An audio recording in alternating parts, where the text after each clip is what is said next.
Hi there, my name is Wayne Bergeron. I'm a Los Angeles studio trumpet player. I'm here to talk to you a little bit about microphone techniques and placement for brass instruments. When I walk into a studio, I usually don't have a choice of what microphone they're going to put on me.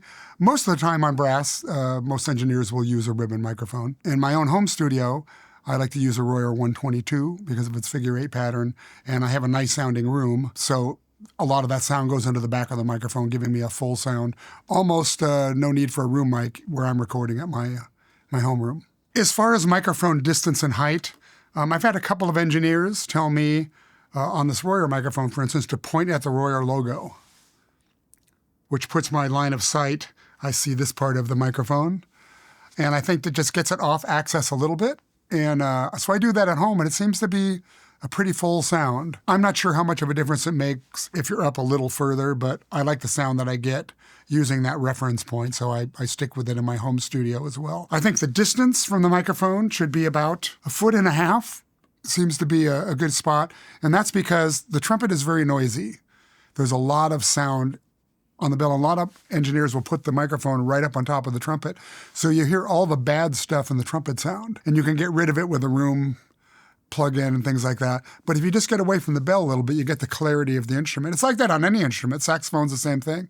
And flute, you get too close, you hear the air, you hear the breath. And so we just want to hear the purity of the instrument. So I think that's a good distance right there.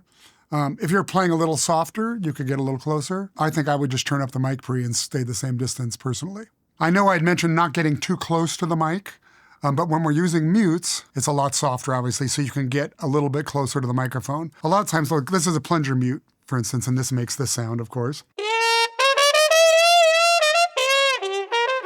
Right? So we're closing the sound up. But what a lot of people don't understand is they go, we're not getting enough of that. We're not getting enough volume because I'm covering the sound up. And when I open it up, it's still covered. The sound is going out of the side. So what I do when I'm playing a plunger solo is I'd get a little bit closer, and I would play like this. So the sound is going into the microphone now. And the engineer doesn't have to dive for the mic pre to turn me up. So that's kind of something I've learned not that long ago, actually, which is a good thing to know, especially if they go, we're not getting enough of you. Instead of having them crank the mic pre up, you can just do that. It would sound a little more like this.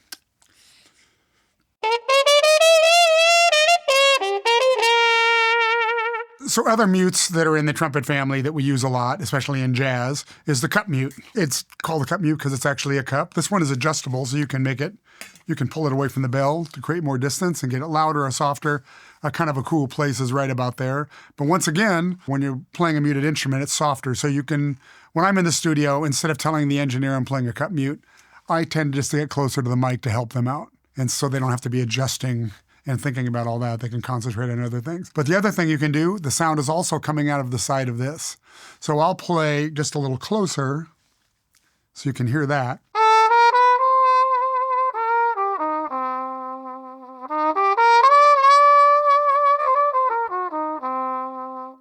But I'll get to the left side of the mic here a little bit.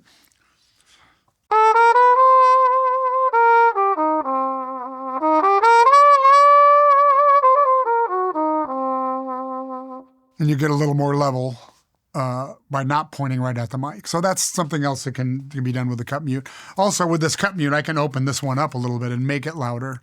Not all cup mutes do that. But it loses the character of sound, in my opinion. I prefer the other sounds, kind of a earthier sound. This is the Harmon mute. Probably the most difficult mute to record because it's quiet and it has a buzzy sound. So you need to have the mic pre-turned up a little hotter on this to get enough level. This in a section can get lost very easily. It tends to sound very buzzy and doesn't have a lot of definition, especially if a lot of other instruments are playing. So we need a lot of level on this to get it to speak. In this sense, I'm playing by myself, so you'll be able to hear it. But here's how I would play if I'm this far from the microphone, which I think is a little too far for the Harmon, but let's hear what this sounds like.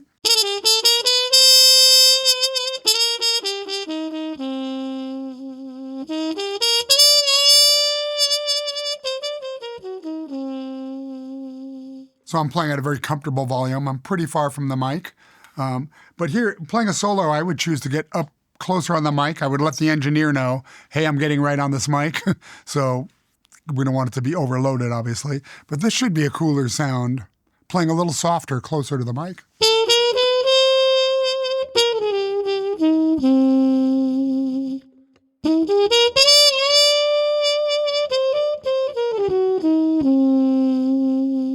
All right, the last mute we're going to talk about is the straight mute, which is probably the easiest to record of any of the trumpet mutes because it's closest to open horn.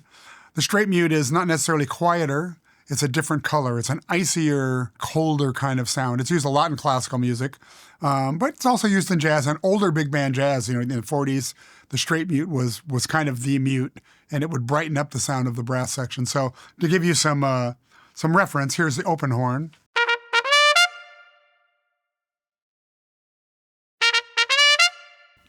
So really not much softer, just kind of a different color of sound. So you don't really have to do much with mic placement to get any closer with the straight mute. You can just keep the same distance and it will capture it the way it's supposed to. In a live situation, playing with a 4-person trumpet section, a lot of times they'll only have 2 microphones on us. So the microphone might be to my right and to the other person to their left. So sound engineers don't necessarily want you right on it. They're trying to get an ambient sound. So I would just kind of point towards the mic a little bit and read my music this way, not worry about what's going on up front. I'd leave that up to the sound engineer. Some people will go, I got to get to the microphone, and they'll try to get right in there. Unless you're playing a solo, it's probably not necessary. The sound engineer probably has it together. Obviously, it's nice if we have a mic on everybody because then you have your own, your own place and you can just point straight at it or just below the target, like I mentioned earlier. As far as microphone placement for piccolo trumpet, flugelhorn, C trumpet, even I play a little bit of C trumpet, I would say it's kind of the same. Maybe you get a little bit closer on the flugelhorn because it's a wider sound and the sound is kind of going sideways, where the trumpet is definitely much more directional. Piccolo trumpet's very directional and loud, so that would be much like the B-flat trumpet. And I think C trumpet would be the same. So the only consideration would be for flugelhorn, I think.